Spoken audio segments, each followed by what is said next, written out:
Hello guys, welcome to BHARATHI'S KITCHEN. இன்னைக்கு தான் YouTubeல என்னோட first video. இதுல சின்ன கரெக்ஷன் இருந்ததுனா சொல்லுங்க. அடுத்த வீடியோக்கு நான் கரெக்ட் பண்ணிக்கிறேன்.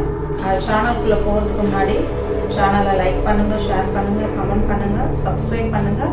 மறக்காம பெல் ஐகானை கிளிக் பண்ணுங்க. பெல் ஐகானை கிளிக் பண்ணாதான் அடுத்தடுத்து நான் போடுற வீடியோ உங்களுக்கு நோட்டிஃபிகேஷனா வரும். வாங்க வீடியோக்குள்ள போலாம். இன்னைக்கு நம்ம என்ன சமைக்க போறோம்னா மஷ்ரூம் பெப்பர் கிரேவி தான் செய்ய போறோம். வாங்க நம்ம தேவையான பொருட்கள் என்னென்னு பார்க்கலாம்.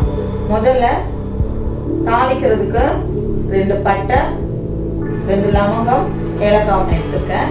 அப்புறம் 2 வெங்காயம் எடுத்துருக்கேன், 2 தக்காளி, பாதி குடமிளகாய், கருவேப்பிலை கொஞ்சம், மஷ்ரூம் காளான் எடுத்துருக்கேன், பெப்பர், மஞ்சத்தூள், உப்பு, இஞ்சி பூண்டு விழுது, பச்சை மிளகாய் ஒன்று வந்து விதையெல்லாம் எடுத்துட்டு சின்ன சின்னதாக கட் பண்ணி வச்சுருக்கேன்.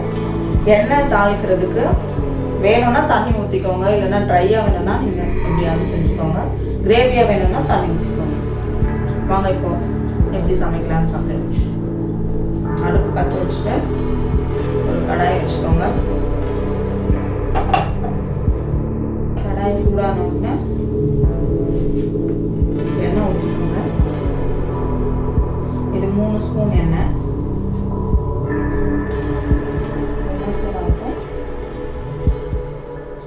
இப்போ எண்ணெய் சூடாயிடுச்சு. தாளிக்கிறதுக்கு எடுத்து வச்சு முடியா 3 ஐட்டமும் எடுத்து போட்டுக்கலாம். அது நல்லா பொரிச்சதுக்கப்புறம் வெங்காயம் போடப்படும்.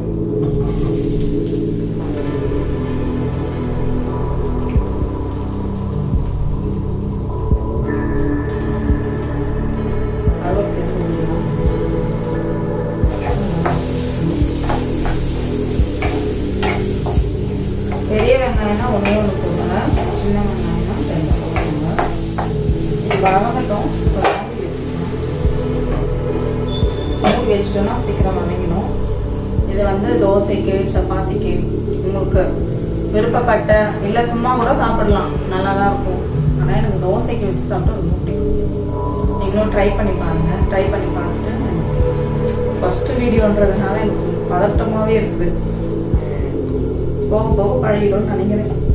பாருங்கள், காட்டுறோம் கொஞ்சம் நல்லா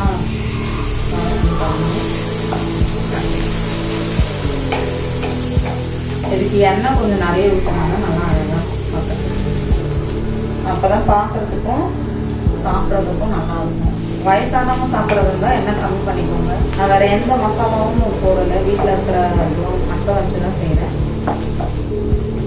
இந்த கொஞ்சம் வதங்கிட்ட பிறகு மஷ்ரூம் போட்டிக்கோங்க. அது எண்ணெயில் வதங்கும் போது கொஞ்சம் நல்ல டேஸ்ட் கிடைக்கும். மஷ்ரூம் போட்டுக்கலாம்.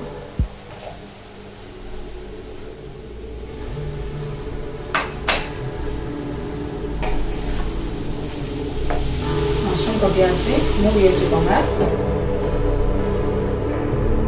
நம்ம இப்போ மூடும் போது தான் வந்து சீக்கிரமாக வெந்துடும். எந்த ஒரு சிக்கனாக இருந்தாலும் மட்டனாக இருந்தாலும் சரி, தட்டு போட்டு மூடணும்னா சீக்கிரமாக வெந்துடும். அந்த ஆவி விட்டு அது நல்லா வெந்துடும். அப்போ வந்து நல்ல டேஸ்ட்டும் கிடைக்கும், தண்ணியும் கம்மியாகும். இது மஷ்ரூம் சாப்பிட்றதுனால ஹார்ட்டுக்கு, இதயத்துக்கு ரொம்ப நல்லது. அதுக்கப்புறம் ரத்த சிகப்பணுக்கள் வந்து அதிகரிக்க உதவி செய்யுது. உடம்புக்கு ரொம்ப நல்லது. முக்கியமாக வந்து ஸ்கின்னுக்கு நல்லது. ஸ்கின் வந்து ரொம்ப வெளியில் உள்ள இருக்கிற அழுக்கெல்லாம் வந்து வெளியில் கொண்டு வந்துடும், ஸ்கின்ல இருக்கிறதெல்லாம். அதனால ஸ்கின்னுக்கு ரொம்ப நல்லது. பாருங்க, இப்போ உங்களுக்கே தெரியும் நான் எவ்வளோ இதுவாக போட்டேன். அது வதங்க சின்னதாக ஆயிடுச்சு. இன்னும் வதங்கட்டும். இப்போ திறந்து வச்சுக்கணும். இந்த சமயத்தில் பச்சை மிளகா பாருங்க, கட் பண்ணி வச்சுருக்கேன் பொடியா. ஒரு பச்சை மிளகா எடுத்து விதை எடுத்துட்டு கட் பண்ணுங்க. விதையோட போட்டால் ரொம்ப காரமாயிடும். அதை போடுறேன்.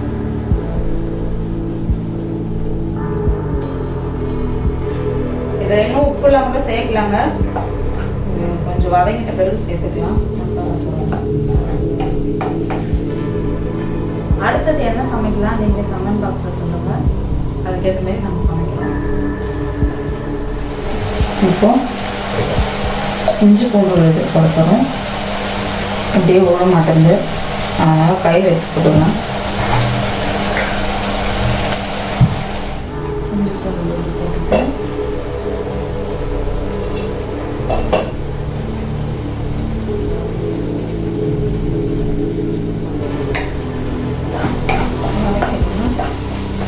அந்த இஞ்சி பூண்டோட வாடை போகிற வரையும் வதக்கணும். இல்லைன்னா அது சாம்பார் போது ஒரு மாதிரி பிடிக்காது. அது எல்லாம் அந்த மஷ்ரூமோட நல்லா மிக்ஸ் ஆகும். பாருங்க, அந்த இஞ்சி பூண்டு போட்ட பிறகு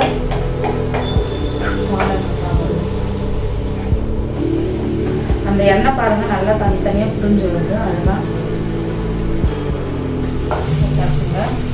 எங்கள் சமயத்தில் குடமிளகாவும் தக்காளியும் நம்ம போடுறோம். ரெண்டும் வந்து எண்ணெயில் வதங்கணும்.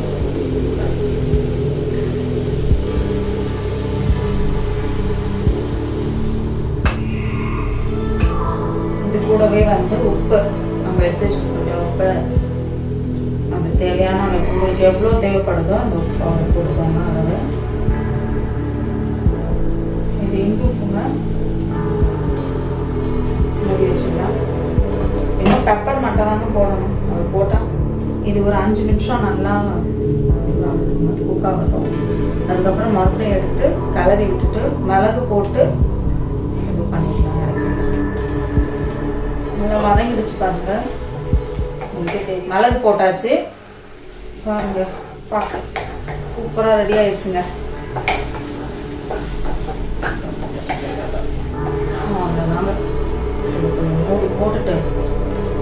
மூடி போட்டு விட்டு ஸ்டவ்வை ஆஃப் பண்ணிட்டீங்கன்னா முடிஞ்சிடுச்சு. மஷ்ரூம் பெப்பர் கிரேவி ரெடி ஆயிடுச்சு. நீங்கள் ட்ரை பண்ணி பார்த்துட்டு கமெண்ட்டில் சொல்லுங்கள். பிளேட்டில் இப்போ சூப்பராக ரெடி ஆகிடுச்சு பாருங்க. சுட சுட சுட சுட இது தோசை கூட சப்பாத்தி கூட வச்சு சாப்பிட்டா டேஸ்டாக இருக்கும்.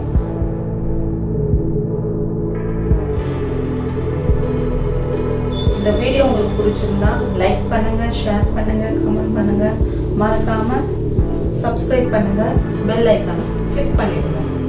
Thank you so much. இவ்வளோ நேரம் பொறுமையாக பார்த்ததுக்கு ரொம்ப நன்றி.